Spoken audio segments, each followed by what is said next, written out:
finger grip like my name was Search Warrant. Hey guys, I just got this vape from Treacherous Tony. It tastes pretty nasty, but I look cool with it, right? You guys should give it a try. Be cool like me. Nah, you look pretty stupid. And if you get caught with that thing, you're gonna be in big, big trouble. Besides, I heard Treacherous Tony is that lame guy who likes to come around and hang around little kids. If you're hanging with him, you must be lame too. Come on, guys, let's get out of here before we get in trouble like Cooper too. Oh no! Sergeant, be safe! You kids get out of here. Cooper, tell me where you got that from. I won't snitch. I don't see what's so funny. Vape pens like that can lead to harder drugs and cause more problems for you. They're not appropriate for little kids such as yourself. So I suggest you do the right thing and tell me who you got it from. Treacherous Tony gave it to me. Tristan, I want you to take me there now. Are you? Yes, I'm Treacherous Tony. What do you want? Do you have a card? And why are you selling this to kids? Yeah, I got a medical marijuana card. I don't sell it to kids. I give it to them. You give it to them? What kind of an adult are you? It's a vape pen. What's the big deal? Are you kidding me? The big deal? Get out of here, Sergeant No Safe. Sometimes I just wanna, yep, I think I will. All right. I give up. I won't do it again. That's right, you won't. You're off to jail. Put your hands up and come with me. Remember, kids, what's made for adults aren't suitable for kids. Those vape pens may look cool, but they are not good for you. And that's your tip of the day to get you on your way. Oh no! Sergeant, be safe! Subscribe now.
Let's go, start the show.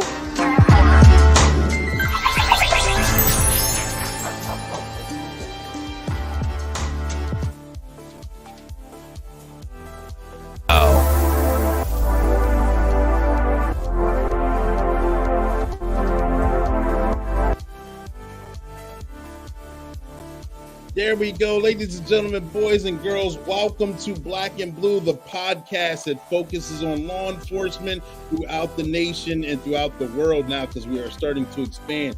talk about experiences and trainings and situations dealing with rookies, seasoned, and retirees, anyone in the law enforcement community. And we have a lot of fun doing it. So make sure you guys get your questions ready. We're coming up on the 1 year anniversary as of this month for this particular podcast. You know, most of you guys transitioned from the lab where we used to highlight people with businesses, products, and positive messages. Now we highlight individuals in the law enforcement arena, and we're having a lot of fun doing it. So thank you guys for tuning in. Make sure you guys get those likes in. I appreciate those likes. Hit the like button on your way in. Get your questions ready. We're streaming on 5 different platforms right now. We're on 2 platforms on Facebook. We're on 2 platforms on YouTube, and we are on 1 in LinkedIn. So if you're on here, I can't see if you're on here unless you comment. So make sure you get those comments, order your questions ready so I can give you the shout out that you deserve. All right. I'm Coach Clee. I'm your motivational speaker, your empowerment coach, your author, and your favorite baker's favorite baker. And we're having a lot of fun today.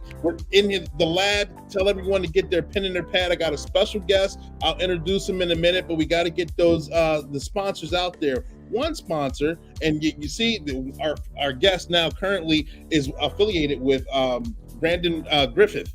And he was on here maybe 3 weeks ago, 2 or 3 weeks ago. And we got he's a director in his nonprofit as well. And in the comment section, we have his .com. Make sure his website, make sure you guys check that out. Not right now, but after the show, so you guys can learn more. You guys can glean from that. Also, workwithclee.com's in the comment section. You see it scrolling below. You'll see that if you're interested in being a guest on the show, you can reach out that way. If you're looking forward to having One Way Publishing to write your own book, remember, you can write the chapter of your own life. One Way Publishing is a book publishing company that claims that they can turn a mere thought into a book that's bought. And I use them myself to write a couple of my books. They also have a few other clients that have come through too. And if you're looking to do that, that is perfect. They're a sponsor of Sergeant Be Safe, the cartoon skit that you saw in the beginning, and we'll have cartoon interludes. But right now, we got to give a shout out to One Way Publishing. Stay tuned. This is from Sergeant Be Safe.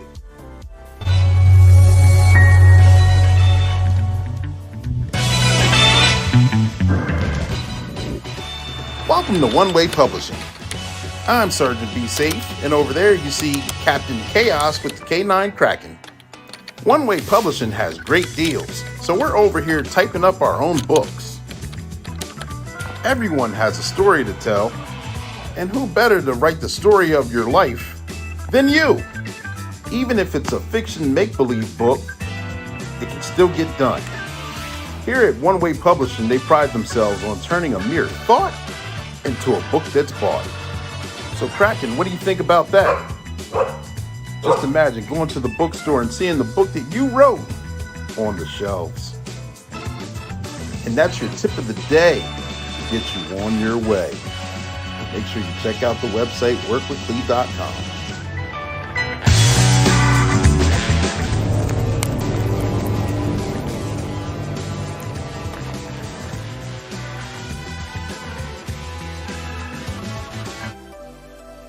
All right, and there you go. Make sure you guys check that out as soon as you can, all right? Like I said, I'm Coach Clee. I'm your host right now. Got a special guest. We do go live weekly. We go live at 7 p.m. Eastern Standard Time, and we go live with a guest. Right now, we have Tim Freund right in the background. He is a tactical medic. He's a SWAT operator. He's a helo medic and rescue medic as well. He's also a director with Griffith Blue Heart. Ladies and gentlemen, Sergeant Be Safe is going to introduce him or give him a warm welcome, and we're going to get out of the intro phase, and we're going to jump right into the meat and potatoes of this interview. I'm looking forward to getting into that, just like I know you guys are as well.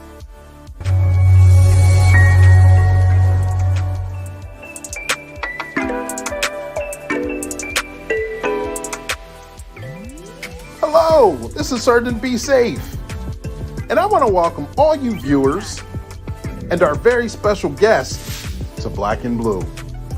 So get your questions ready and enjoy the show.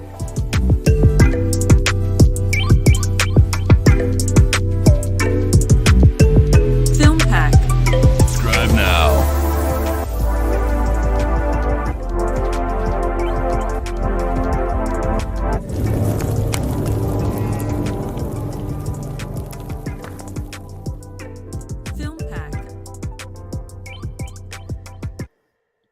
All right, and that should be enough of the commercials for at least the next 10 or 15 minutes, all right? We're going to jump right into this interview. I'm going to bring him to the stage right now. Tim, are you here? I am. Tim, thank you for being available tonight. I'm looking forward to having this conversation with you. How are you doing? I'm doing well. My pleasure. Thanks for having me on the show. I'm kind of humbled to be here. I was sitting here listening to some of the other people you've had speak. Obviously, I know Brandon and I know Chris really well, and they've got some really cool stories. And I'm like, I don't really have any one cool story that defines me, but I guess I have a bunch of little ones. So hopefully I won't bore people with my little stories. I seriously doubt you'll bore anyone. I'm looking forward to this conversation. So let's start it off with a little bit of foundation. Can you tell us a little bit about yourself? Well, one of the reasons why I'm on here this evening is the director of training for Griffith Blue Heart. You guys met Brandon a couple of weeks ago. Brandon and I became friends through the Buckeye Police Department when he was a patrol officer there, and I was one of their SWAT medics doing some of their training. And obviously, Brandon had his event, and we kept in touch. And he's, kind of ridden his coattails as he started his nonprofit. But going back before that, I guess, if I had to describe myself, I've been a lifelong medical, lover of medicine. And I started off as an EMT back in the mid-90s, and I figured that wasn't enough. So I wanted to become a paramedic. And once I saw what helicopter paramedics did, I'm like, oh no, that's what I want to do, because that was even cooler than being a paramedic. And then I said, well, I ended up in a very fortunate situation where I was able to be a part of a SWAT team, 2 different SWAT teams, as a matter of fact. And I realized that one of the most important things you can do with knowledge and skill and experience is share it with others, because when you look at when things go wrong, you look at some of the mass casualty events that are out there. If it's just 1 or 2 people who have a lot of skill that are responding, they're overwhelmed and they can't do their best job. So I started looking at different ways to find more force multipliers, to find more people who can do some of the simple things, maybe things that are a little bit uncomfortable for them, but you can train them to be a little more comfortable. And that way, when people really need like the highest level of help, that way that resource is still available. So like I said, I've been a paramedic for almost 25 years. I've been flying on medical helicopters for about 15, and I've been a SWAT medic for about 15 years as well. Wow. And you said that you don't think you're that interesting. Who can actually go into work and say that they fly helicopters and are a medic as well? That's like a double whammy. That sounds like a G.I. Joe character, to say the least. That sounds interesting as well. I feel like I've just been fortunate to be in the right place at the right times and meet those people, and with those blessings, I try and pay it forward. So I get the opportunity to speak to like nursing students and EMT and paramedic students and tell them a little bit about my career path, because of course, I'm fortunate if they think my job is pretty cool too. Because the analogy that I use for flight medicine is when a well-trained paramedic needs help getting a patient somewhere, they have to call for assistance, and it's like, who's the 911 to the 911? So I'm like, well, it's a lot of responsibility and it's a lot of training, but I hope I can inspire somebody to take my seat in the helicopter when I've gotten too tired or too old or too broken or too sore, or just, I need a day off, because that service has to be available for everybody. It's not always, I know I'm not always there, and I hope that an equally well-trained and passionate person is available to take care of my friends or family or your friends and family should an emergency arise. Gotcha. Absolutely. That makes perfect sense, because last thing you want is for burnout to happen, and then the feeling of regret because you feel like you could have done something, however you weren't available or there at the time, or having the right personnel in place. Yeah, I kind of figured that out a while ago. I started off teaching first aid and CPR to just people who wanted classes. And my father actually said, hey, son, I started this company. I want you to come in and teach first aid and CPR to my employees. And I'm like, all right, I can do that, and kind of negotiated, even though I had free room and board for several years growing up. But I go in and I start teaching them the signs to recognize a heart attack, and what to do if somebody's bleeding from an injury, and how to do CPR. And ironically, I was going through medic school, and this was back in the time of pagers. I get this page, and I didn't think anything of it. I'd actually gotten done with my clinical rotation that day early, and I went to the driving range to just hit golf balls for stress relief. And I get this page, and I don't think anything of it, and I check it later, and it was my dad who was telling me that he was going to the hospital with chest pain. And I'm like, oh crap, right? Like, I didn't know that I would teach my own father to recognize his own heart attack, right? So I figured, oh wait, this is the way that I can be off duty but still be helping people, is if I help teach people with my experience and the knowledge that I gain from different realms and share it with others, then I'm being a force multiplier. And even when I'm off duty, hopefully I'm helping somebody else save somebody's life. Absolutely. We got a comment from Phil. He's saying that's an impressive resume, Tim. Thank you for your service. Absolutely. My pleasure. Yeah. So what actually gave you the burning desire to actually want to get into the medical field and then be a tactical on SWAT teams and being a director? I mean, is that something that hit when you were younger? Did that happen maybe in your teenage years, or were you in your 20s when you actually decided this is what I want to do? I think in high school, I wanted to become a doctor, and then I get into college and I'm like, God, this is boring and it's a lot of work before you actually get to the point where you're helping people. So I became an EMT while I was in college, and I'm like, hey, this is kind of fun. And how I had that direct interaction, and I'm there. I'm in people's living rooms. I'm on the side of the road, and I realized that I'm an adrenaline junkie. Like, I like the adventure. I like the unpredictability of it. And I was like, well, I want to be the best person that I can be. And especially when I was on my very first call where a helicopter crew landed to take a patient out. It was a small rural county in Ohio where it was like a volunteer ambulance service. And I remember this vividly. And it's like angels descending from above in their helicopter, and then they take patients out and they save their lives. And like, that's just cool. So I had to bust my hump. I wanted to be, the best medic. So I, took all the classes that I could, applied myself. I got a lot of different work experience, and I realized that traditional hospital positions weren't for me. Like, working on a med surg unit was very boring and routine. Like, I've got to do something that's unpredictable. So I get a full-time job on an ambulance service, and it was a third-party service, a county-run service. And I guess my enthusiasm and my clinical skill impressed one of the guys that was managing the county-run service, who was also a full-time deputy sheriff. And he's like, hey, we want to start up this SWAT team again, because they'd had one that had gone defunct several years prior. So he kind of developed me underneath his wing. His name was Hugh Dick. Unfortunate name, but a great guy. He's passed on since then. But he got me interested in tactical medicine, and I'm like, oh wow, like this is cool. And it was at that time that I realized that I've never really been like EMTs and paramedics and firefighters and most police officers. They respond after an emergency has happened. We can't prevent it, but then being a SWAT medic, you're sometimes there when it does happen, and being able to affect that care and recognizing the bravery and the lack of.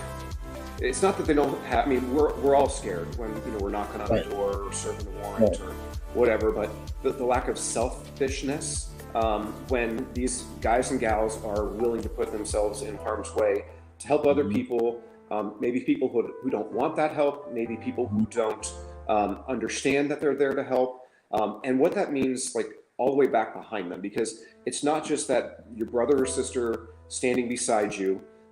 Or you standing behind them, guarding their six, but it's their family members. And like, I realized this several years later at like an awards ceremony, and I had everybody's wife, like they all wanted to introduce me to their wives and to their spouses and their kids. And I'm like, well, okay. And then it dawned on me, it's like, they are willing to do what they do and take those risks because they have that comfort that I'm there, and that they know I will do whatever I can do to save their life. And I'm doing it now. Now it meant even more. I'm meeting their wives, I'm meeting their kids, we're hanging out together.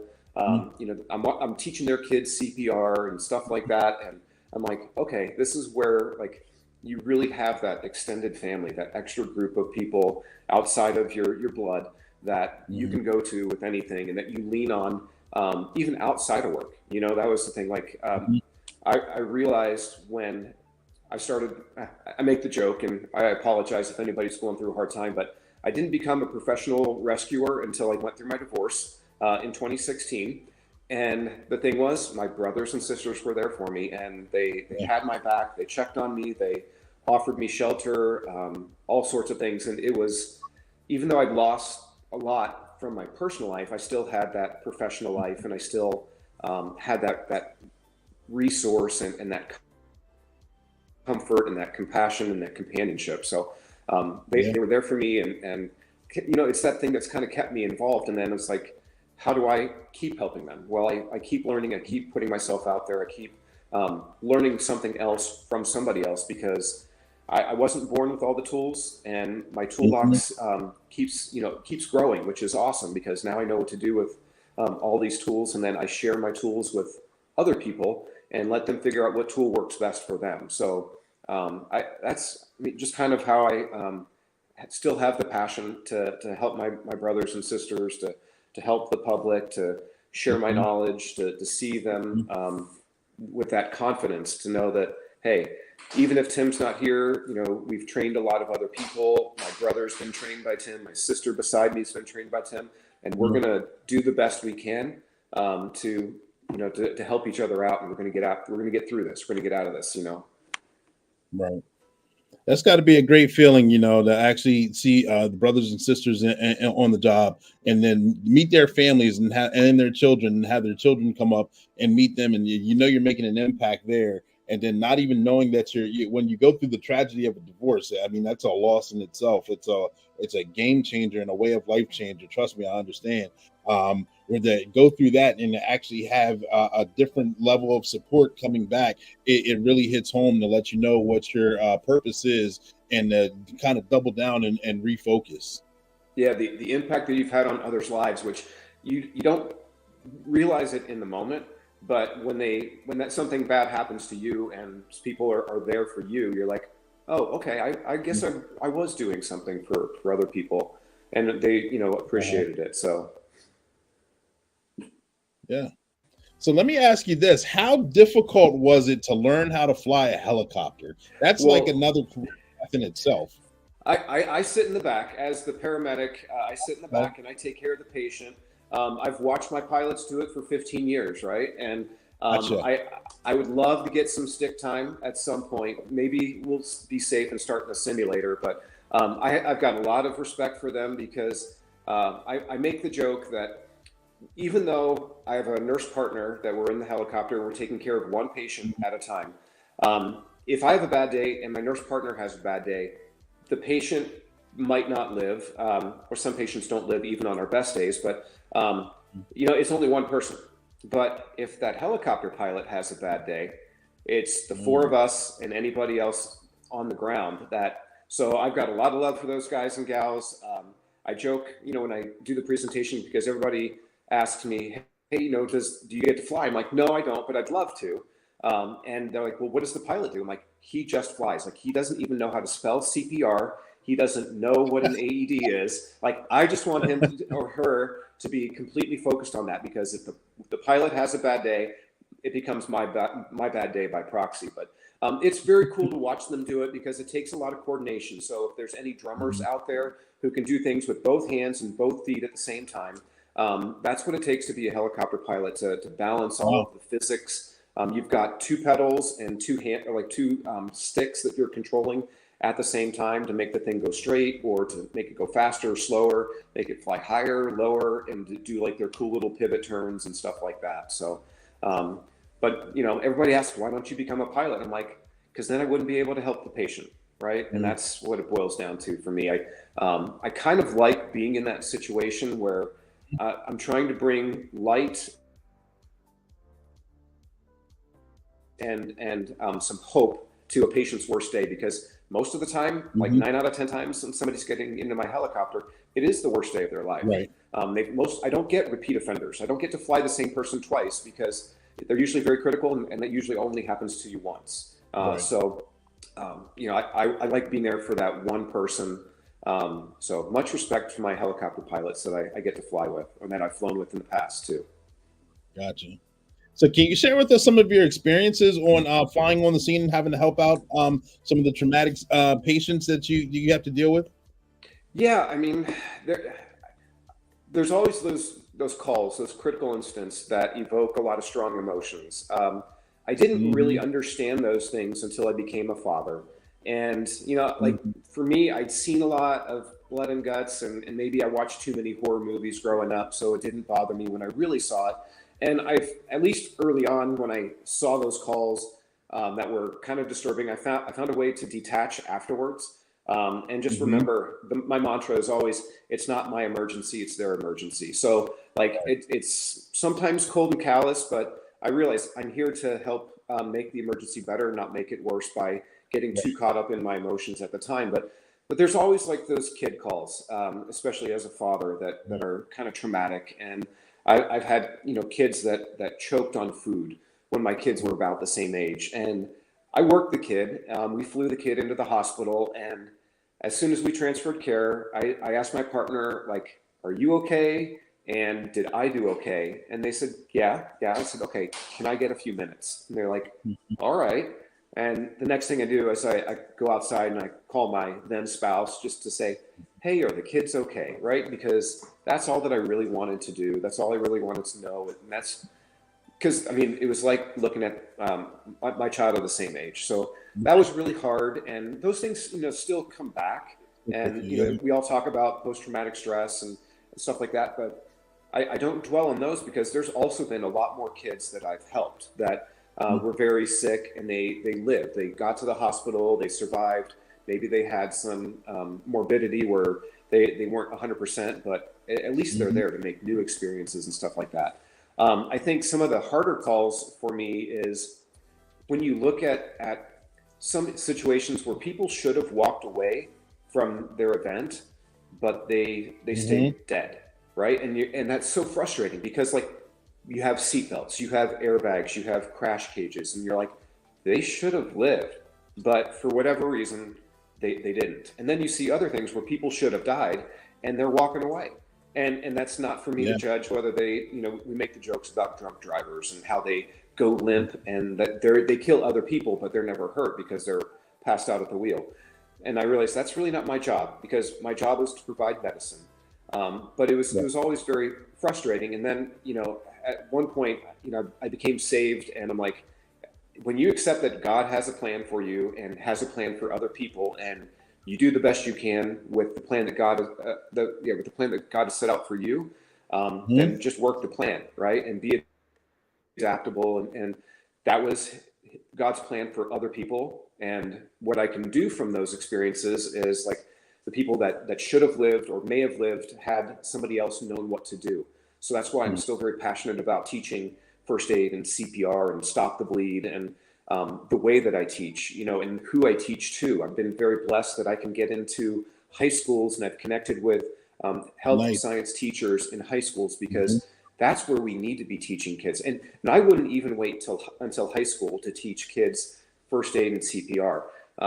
Ironically, you know, with my ex-wife is an ER doctor. I've been a paramedic for a long time, and my kids learned CPR when they were 2 and 3 on little mannequins and stuff like that. You know, like, hey, Daddy's got dolls. You guys want to play with Daddy's dolls? So teaching my kids CPR, and people have asked me, because we'll put people through classes, whether, you know, it's Brandon and I doing a class, or my law enforcement family, or other people, like, do you think you could teach my kid? I'm like, sure. How old are they? They're like 7. I'm like, okay. The trick is to make it age appropriate. And I think I've been blessed with that adaptability, because I'm just as comfortable talking to 7-year-olds as I am 37-year-old doctors and 47-year-old police chiefs and 57-year-old mayors and stuff like that. So, but I hope that everybody, you know, takes an opportunity to empower themselves to learn CPR and to learn how to stop the bleed, because those are the number 1 and number 2 causes of preventable death. Is if somebody goes into cardiac arrest, just start doing high quality chest compressions. There's numerous videos out there, but just start pushing on their chest rhythmically. And if somebody's bleeding, stop the bleed. There's all sorts of classes out there. to do that. And to be empowered like that, I think it makes people feel more at ease. And when they can help other people, they get that little warm, fuzzy feeling that I get when I see somebody learn something, and that's what, not only do I realize that this person might save my life or my daughter's life or my mother's life or something like that, but they get that warm and fuzzy when they get to help somebody else. So it's like paying that whole warm, fuzzy feeling forward. Yeah, there's nothing greater in the world than actually using your gift, your God-given talent, to actually help somebody out, and it be a 100% effective, whether you get that thank you or not. To know that, wow, I have this skill, I learned this skill, and I used it to make someone else's life better. And that's more powerful than a pot of gold.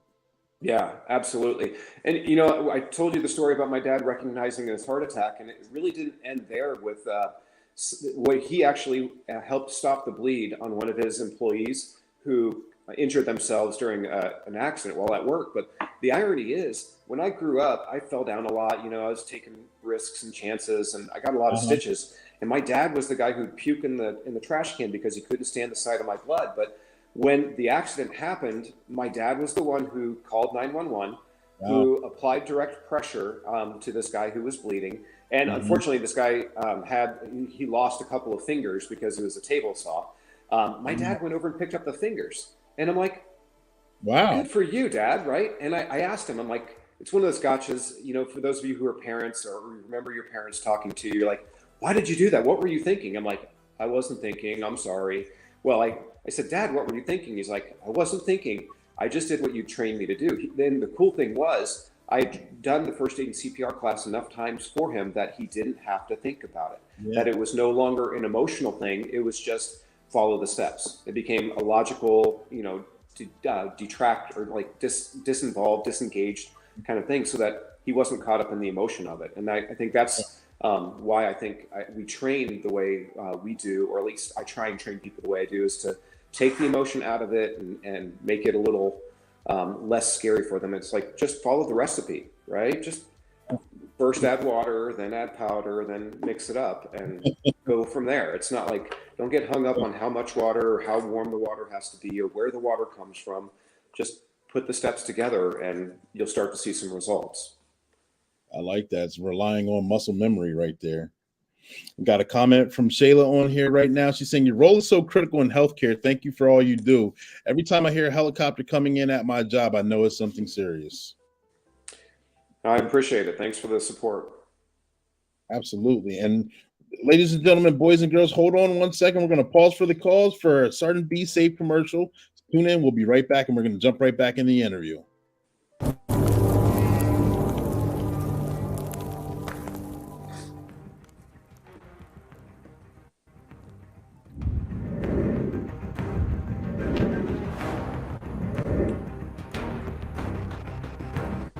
I'm over here counting my stash. Cooper, get out of here. Last time you got me in trouble with Be Safe. This is a good spot to sell my drugs. Sergeant, Be Safe. We just got a call for suspicious activity. Copy that, dispatch. Captain Chaos and his K9 Kraken along with me are just now arriving on the scene. We'll stop and check it out. 10-4, Sergeant, Be Safe. Oh no, cops! I'm out of here. Release the Kraken.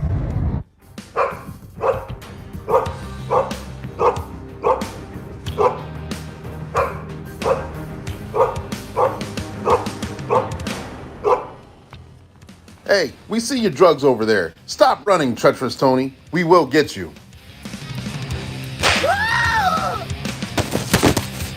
All right. I give up.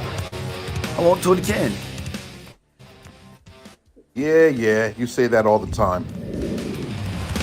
I'm sick of going to jail.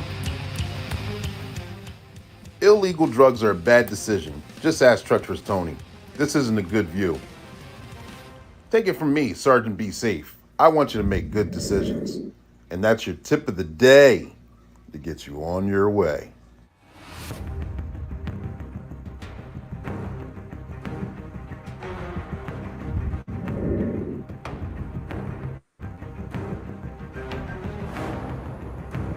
Subscribe now.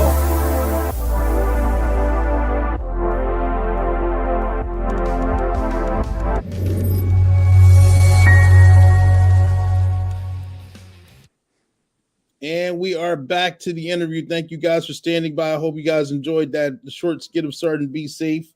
If you're interested in being a voiceover, hit me up at the website below, and we will get your vocal talents out there. But we're jumping back in this interview. Tim, I know you're a director with Griffith Blue Heart, and you do a lot of training. And you said you feel comfortable training anyone from 7 to 57 and in between. How do you approach training, and how often do you give seminars? Do you go on location? Do people come to you? How would you go about doing a training for anything CPR or hands-on related? Well, in order for training to be valuable, you have to make it convenient for the people. You have to make it applicable to them. The big thing that I learned when I started working with law enforcement is they don't want to become EMTs. If they did, they would have gone that path, right?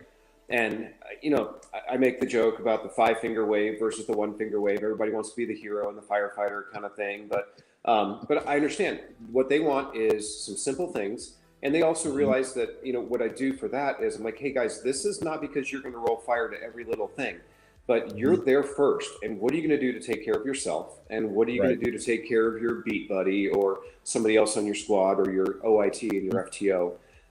But for training to be valuable, you make it relevant and applicable to them. And we start off, when Brandon and I do some of our classes, we just try and get to know people and say, hey, why are you here? Right? And because if you're here because you have to be here, all right, you might not learn as much as you could, but that always, challenge accepted. I'll make you learn something. But you can do training in the home, right? I mean, that's where most of your accidents are going to happen, whether most cardiac arrests happen around the home. Most accidents happen around the home. So you might as well do training in the house. Now, that's not the best use of my time per se, but hey, if I have people come over and I teach them CPR because they want to learn it. So I'll come over here, we'll go over there on a day off or whatever else. And what's kind of cool sometimes if they have kids that are there, even if they're younger kids, just let them do. They love to mimic what mom and dad are doing or learning. So let them, don't discourage them. It might not be perfect, but at least they're doing something. But for like larger groups, I mentioned getting into high schools and teaching CPR and stop the bleed to high schools. Why would a teenager want to learn anything from an old man like me? Well, that's always the question. So you make it relevant. And some of the things are like, hey, you ever go out and do some things that somebody gets hurt? Yeah. Doesn't that suck waiting for somebody to show up to help out? Well, yeah. Don't you want to help your friend? Yeah. Like, oh, all right. Well, now it's applicable and relevant to them. And of course, I make the joke when we talk about stop the bleed, where you might need it is from an auto accident. And I said, y'all are bad drivers. You just accept it, right? And you scare the heck out of me. And I want to get away before school lets out, or at least let you guys get a head start. But like, this is you. So yeah, you're going to have an accident and your friend might be in the car and they might be hurt and they might be bleeding, or the person that you get into an accident with might be hurt and might be bleeding. And if you can save their life, then that lessens the damage of that accident long term. Right. There's been people in my lives who've, somebody that I know hit a pedestrian, not intentionally. Pedestrian walked out dark road. They tried to help, and that person stayed dead, but or eventually died, I guess I should say. But that's a crippling feeling. I'm sure it didn't happen to me, but it was a crippling feeling for this person. And it's like, I don't want that to be you. Accidents are going to happen. Pedestrians get struck. So why not be ready? So when it comes to training, for law enforcement, it's interesting because you can usually pick out the salty old dogs. And then you can usually, look at the young pups, and of course you get the classroom of both. So now I have to reach both ends of the spectrum. So for the OITs, they just want to gobble it up, and I'm like, easy, or you're going to get a stomach ache if I teach you too much. And for the salty old dogs, the ones who are the FTOs, etc., I'm like, hey, maybe that was the way we used to do it, but this is a newer, better way. And I have to impress them, even for me, when I first started teaching first aid and CPR, there were ratios of compressions and like several different ratios, whether it was you doing CPR, whether they were an adult or a kid, whether there were two people. and it was super confusing. And I think that's been really key for Brandon and I, and for me in other realms, is there's a lot that you can tell people, but if you strip it away and make it, like we said, like an algorithm or following a flow chart, it makes it a little bit easier. So we strip away some of the bad habits, we evolve and incorporate the new content. And by the time we're done with our class, you might have had somebody who was trained in CPR before me, but they're like, well, now I never knew why we did it this way and why we're making these changes. So, having survived my kids being 2, when they say, why? If I can tell somebody why at the same time, they're more inclined to accept that this new way is a better way, because new isn't always better. But if I can make it new and better, or new and easier for them, they're more inclined to receive the message. And then, of course, we've talked about it, the psychomotor skill. For people from the law enforcement background, it's how do we draw and get on target, and that unholstering and get on target, and that how our life might depend upon that. So you reinforce the didactic or the content with hands-on, and then so you give them practice, because you have to keep incorporating that. So just a couple of different ways that I like to train people is I find out why you're there. And then I make sure that at one point I give them that little nugget or morsel that they're probably looking for. And I'll probably reach the people on their left or right at the same time. But, make it important for them. And then halfway through, how am I doing? And at the end, what else? And of course, making a learning environment a safe space. I tell people there's no such thing as a stupid question unless you don't ask the question that comes to your mind. I said, I speak several different languages. I speak nurse, I speak doctor, I speak, cop.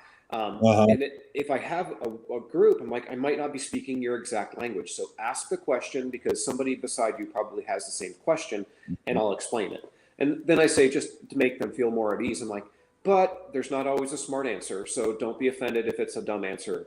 It doesn't mean that your question was stupid. So I obviously inject a lot of humor into what I do, because, hey, nobody gets out of this life alive. So let's not take ourselves so seriously all the time. Right. I like that, connecting to the audience and finding ways to do it, speaking multiple language within the same language. That's very interesting, because I know still working in the field, a lot of times we have to take suspects or individuals to the hospital for clearances before they go to the booking center, before they go to the prison or whatever. And then by me going in there as a law enforcement officer, then speaking to the intake nurse is one thing. They're asking questions which I don't understand, but it means something. We speak it to totally different jargon, where if they would have asked it to me, I could have directly answered. And then the doctor comes in and then asks their series of questions, which are the same series of questions or something very similar, but it's a different style or jargon. And we're just kind of going in circles until we understand what dance we're doing. Yes. I mean, it's all about communication, and sending messages and receiving messages, and then doing something with those messages. So yeah, communication is tough, right? I mean, I figured that out when I went through my divorce, and I kind of realized that at that point it was a good thing for me to thrust myself into my work and be focused on that, because I could control my work environment a little bit. And obviously couldn't control my personal life as much. The thing is, when things fail, like relationships, or when projects, or when you have bad outcomes, or problems within your agency, it's about 2 different reference points, drawing a line, and whether or not that line is at the level that it needs to be for the situation. So like, if you want to implement a new project and you don't have a good project manager, but you've got all this enthusiasm, and the point that this project manager, it's below that par line for you. So it's like, well, find a better par line, a better reference point that so you can continue to draw your line, so it doesn't be a sloping or a low line. So not to say that my ex was a low point or whatever else, but she just wasn't for the right project, right? And I've worked on my communication and trying again. I'm in a great relationship now, and didn't give up hope on romance. At least it was hard, but realizing that for those of us in the first responder world, or just in your regular life, if you're going through a divorce or relationship issues, be careful how much you push into your professional life, and then remember to pull back from that, because I've been blessed that the woman I'm with now, she's like, hey, I'm still here. Like, you can go do those things, but come pay attention to me too. And I'm like, oh yeah, and this is fun too. And she's in the same business, which is nice. But she's also been very patient and graceful with me as I work through my demons and my luggage and unpack my bags and stuff like that. So just if I could give some advice to those of us who are out there, when the one project fails, when the first marriage fails, then don't be opposed to finding something new, and remember to maintain that, or come back to that balance of personal life and professional lives, because I can see where a lot of us get committed to that. I've seen my brothers and sisters go through it, and all they want to do is just work, and yeah, finances are stressful and everything else, but you know what? You got to pull back at some point. So this a little bit of my own medicine at the same time, or remind myself, hey, go do something fun. Don't always be teaching. Don't always be scheduling something else. Teach others to teach others too. And that, so. Absolutely. Yeah, I mean, you're kind of preaching to the choir. Those of us that are first responders, some of us have already gone through it. Some may go through it, and those that haven't, I don't want to jinx anyone. I hope everything works out in the long run. I hope that balance does happen. But like we talked backstage, this podcast, not this podcast, the predecessor, the lab actually came to fruition and started to grow based on a separation that I was going through as well, and getting that therapy and those feelings, those thoughts and emotions out as well, and learning how to communicate better, more effectively that way as well too. You're absolutely. Yeah, I make the joke because we all think that we're Superman, right? But even Superman has his kryptonite, and it's important that when you let your shield down, that you have the right people around you, because you can't walk around in your body armor all day. Like your body armor is there to protect your soft targets and your gooey parts, but it limits your mobility. Summertime, it's really hot and it just gets heavy, right? At the end of the day, doesn't it feel good to take that vest off? Or at the end of the call out, or, after a long flight, it feels really good to take my helmet off, because, I'm getting shorter because of the NVGs, like the night vision goggles on there that we wear when we're flying. But it feels good to take that off, but then because you have to breathe, and it's just important to have the right people around you. And unfortunately, you spend a lot of time in that same group, and you have to find that balance between being macho and being human. And I want all of us to understand that we're all human. We all go through bad things, and it's probably better for both of us. Like if I ask a friend of mine, hey, you doing all right? Like you had a bad call, or, how's your relationship? And they don't want to talk about it. And then I find out, I'll start talking about it, because I've got enough. I've gone through some things, right? And then they start to open up, and they realize, hey, I don't have to be perfect in front of him.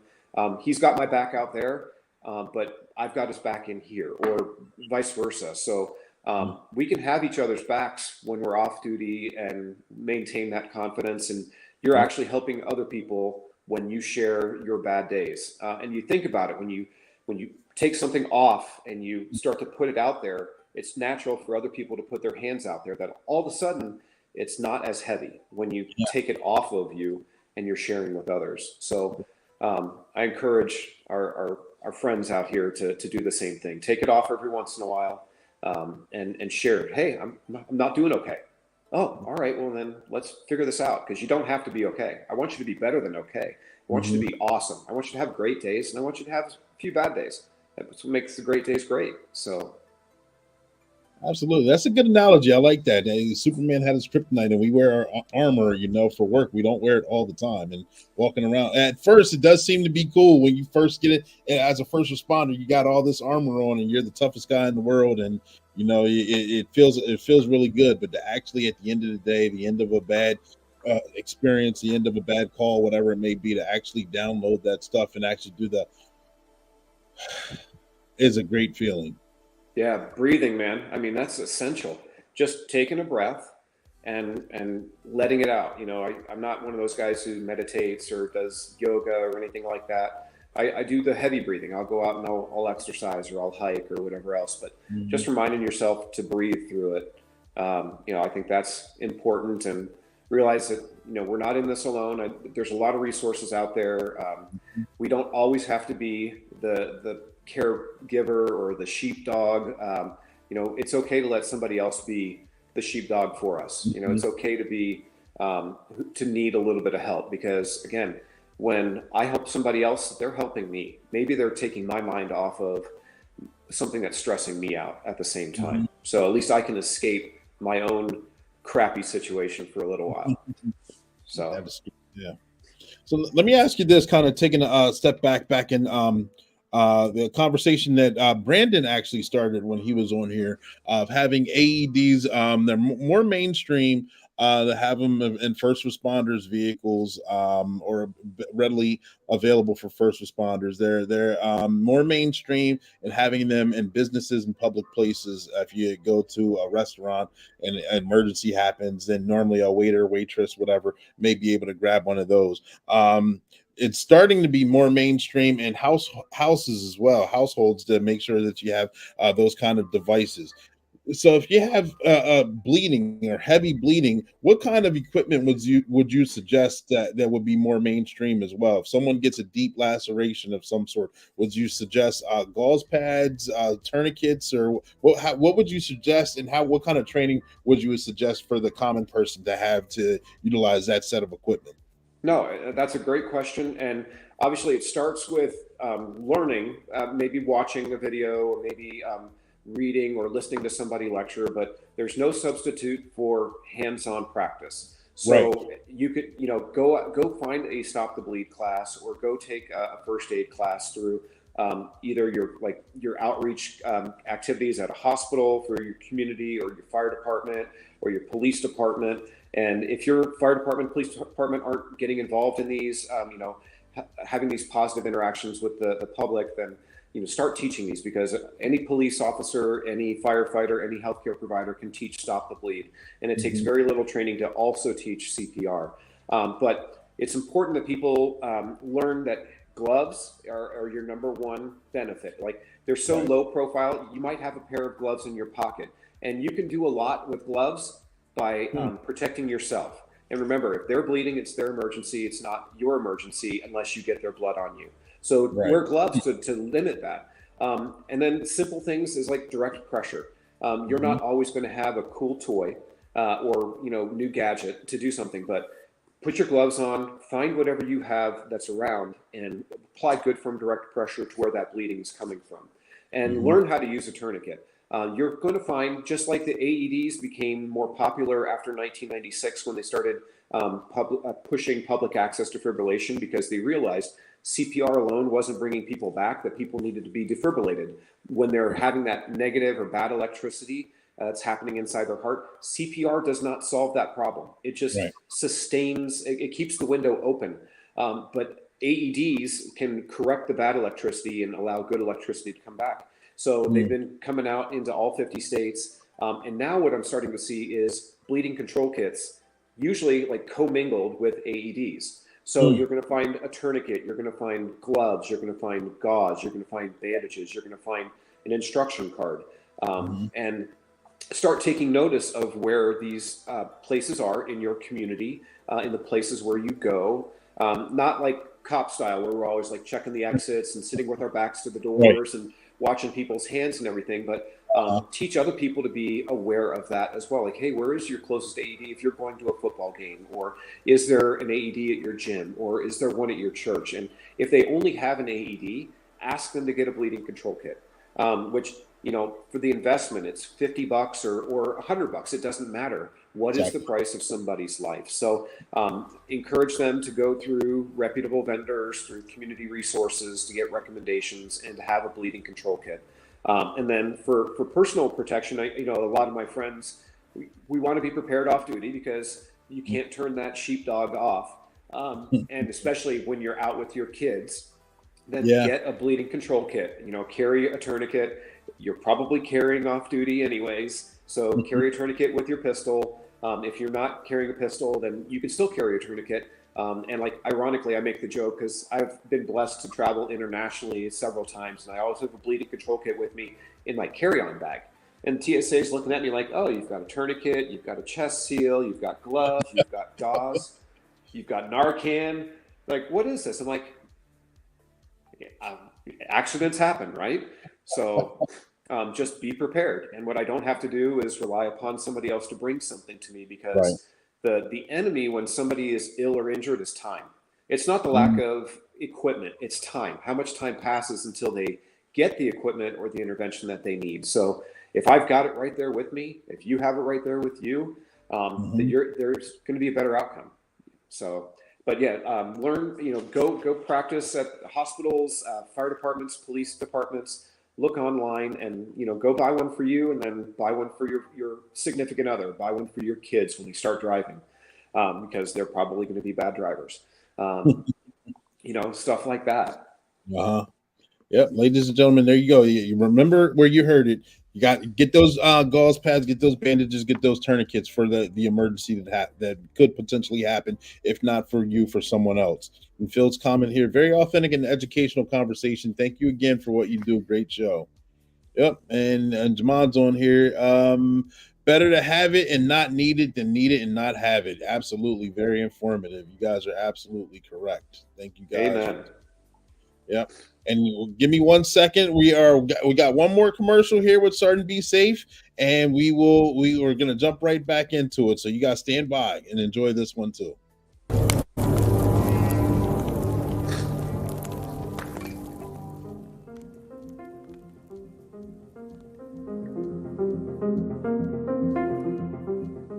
Excuse me, madam.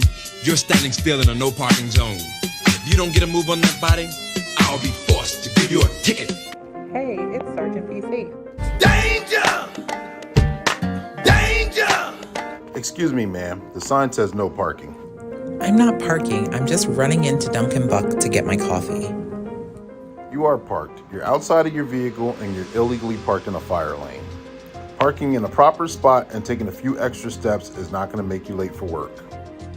Matter of fact, here comes the fire truck now and you're in the way. This is going to cause a problem. I may need to just have this vehicle towed so the fire department can get in here and deal with this emergency. If the sign says no parking, do as it says. Don't park there. Oh my gosh, I'm so embarrassed. It would be my fault if a tragedy happened. Thanks for not giving me a ticket, Sergeant Be Safe. Now I know for next time. Well, just consider this your warning and definitely let this be the last time. I'm Sergeant Be Safe, and it may seem minor, but it's very important. Make sure you park legally. And that's your tip of the day to get you on your way.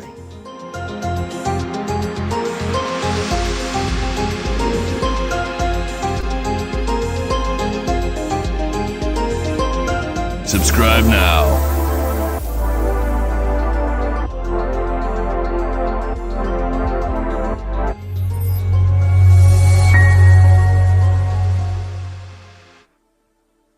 And we are jumping back into this interview. Got Tim still here. I got another question, because I know whether we still have them on now or whether they're going to watch the replay. Like I told you before, that we sometimes have high school seniors on here. We have college students. We have military that are jumping in, getting in the military, or some that will be transitioning out of the military and may have a lot of questions. They may want to know, they see what you do. They hear about how exciting, how much of adrenaline rush, how emotional, the highs and lows of what you do and how it's been throughout the years. And they're looking, they want to go ahead and when the change of the guard happens, they want to take up the helm and move forward themselves. What kind of advice would you give those guys, those individuals? That's always the hard one, right? I mean, obviously you get the training, take every opportunity that you can, stay humble. My path was kind of a non-traditional one. I never went into the fire service, and even along the way, I was fortunate to recognize the opportunities that were in front of me and to take those chances and kind of come out of my comfort zone for our brothers and sisters in the military. As you're getting out, if you didn't do like medical stuff in there, you can always use your GI Bill and go become an EMT and see if it suits you. And if it doesn't, then go to a different public safety avenue, or realize that maybe you want to become a nurse and do that. So, pardon me. But the thing is, find something that you're passionate about and just go for it. I mean, I wish it was more inspirational, but I think that answers the question. Absolutely. So through the course of this conversation, I've learned a lot about you. I've learned a lot about the experiences and had a lot of fun talking with you. Is there any question that I may have forgotten to ask that you wanted to touch on, or through the course of conversation, something had jogged in your memory and something else that you would like to share with us, or anything of the sorts? Right now, the floor is yours. Pick the worst possible time to lose my voice. Oh, sorry about that. Nope, no, it's all right. I'm recovering from SHOT Show. I'll get through it. No, I really don't have a pulpit, if you will. I would just feel very fortunate to have had the opportunity to come on here. I hope I entertained a few people. If you guys can support Griffith Blue Heart.com so we can continue our nonprofit mission. But I really didn't have an agenda coming on here. I just wanted to be a part of it. And, if you guys have other questions, go ahead and type them in the chat for me so I can get a drink of water and maybe answer your specific questions. Perfect. If you guys have questions, make sure you do type them in the chat. And even if it is during the replay, I will make sure that Tim gets those questions and we acknowledge those and get those questions answered fully and to the best of our ability.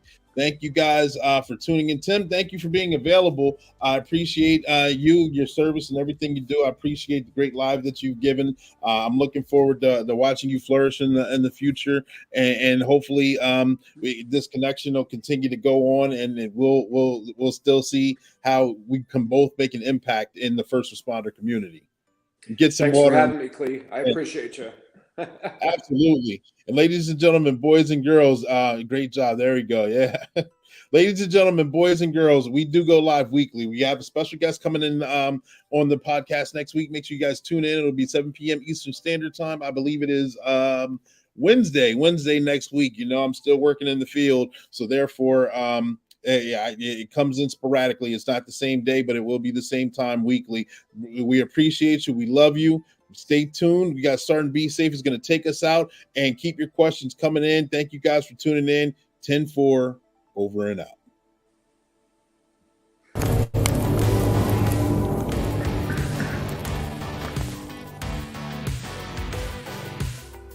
Insanity.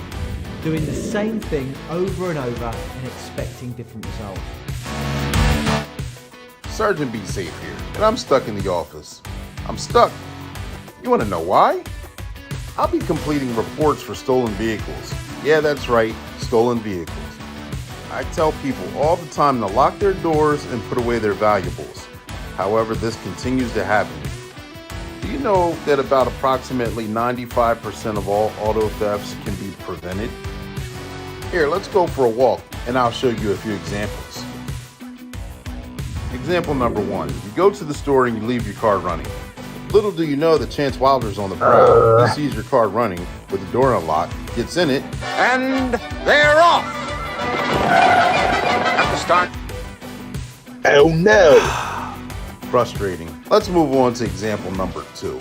You're at home and the car's parked for the day.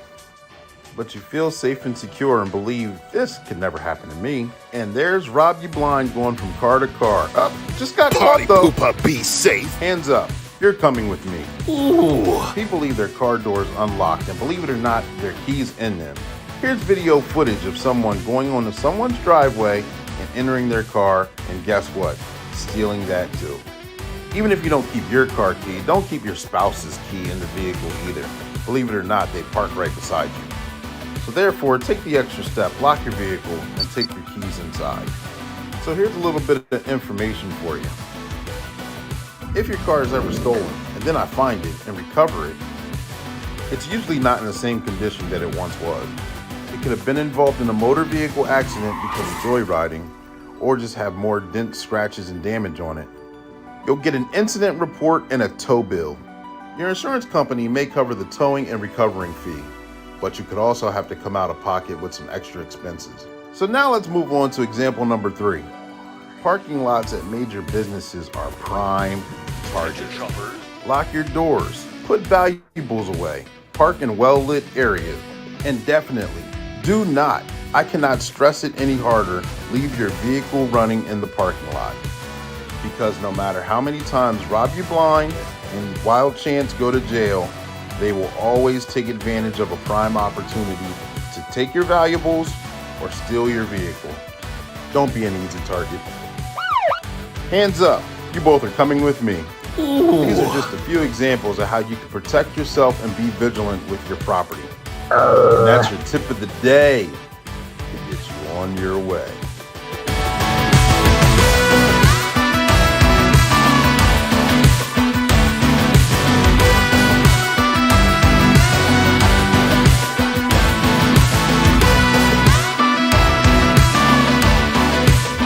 Subscribe now.